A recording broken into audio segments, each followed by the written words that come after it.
The next aspect of strategic planning that you should consider, and I think most companies do this, but it's a BHAG.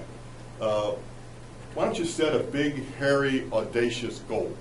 Something that's really out of contention, out of your mind. These are actual pictures I took of a gorilla when I was in Rwanda, and that's 875 pounds. And this is when he charged me. I was laying on my back taking pictures of him. But a big, hairy, audacious goal. So we were part of Litton Industries at the time, and I was managing this portfolio of companies. And we had presented to the board of directors this plan here, this purple pink chart. And they were just ecstatic. I got 15% annual growth. Profits are growing 20% per year. You guys are heroes. And we had a history of delivering what we promised, so they were really happy.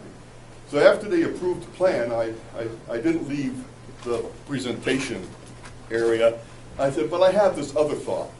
And I showed them this big, hairy, audacious goal of having 27% CAGR that would be matched with a 40% CAGR in our income. We were already the most profitable division in the company, and we laid this on.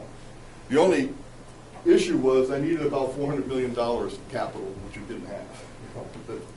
Just a minor thought. So I left with this plan approved, but they were thinking about how to raise the capital for the other plan. So what happened? The board of directors decided, Litton at the time was made up of 4 organizations, we were one. And they decided to sell one of the organizations to raise the capital to fund my plan. And that was very nice. Northrop Grumman came around, and Northrop Grumman is a defense company, and they were primarily aeronautics. They did the stealth bombers and the F-16s and stuff like that. Within Litton, one of the groups that they were targeting to sell was a group that did controls. They did radar detection and various different detection devices, which are critical in a military environment. So that was the division they were selling, and Northrop wanted that division. But when they looked at that division, they looked at the rest of Litton, and one of the other organizations in Litton was Ingalls Shipyard. And they produced destroyers. And they were down in Pascagoula, Mississippi, and Avondale, Louisiana. So I said, you know, we ought to branch out and not just do aeronautics, but also do sea warfare.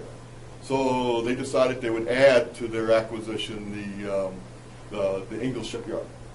Then they looked at the 4th division, and it was Task, and it did all the black ops. It did the black ops for the CIA and NSA. They did all the database and all the communications. Really hairy stuff. And so they decided they would want that division too. So now they're going to buy all of Northrop Grumman. But then I'm sitting out here with these commercial businesses, and I said, oh, come along anyway.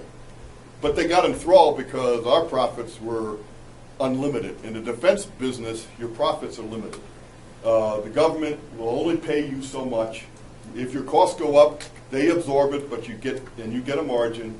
If your costs go down, the price goes down. So they're fixed at a certain percent. But in commercial business, the sky's the limit. And we were, even though we went through this difficult period with Airtron and some of the other companies we had, we were still generating profits that really embarrassed the rest of the divisions. So I said, oh, let's bring those guys along. So Northrop purchased us, and including the whole company of Litton, including my company, and they financed our BHAG. And we delivered what it was without Airtron, of course. That disappeared, but we delivered what we had promised, that 40% CAGR. And I got to retire, you know, with a good pension and bonuses and stuff like that.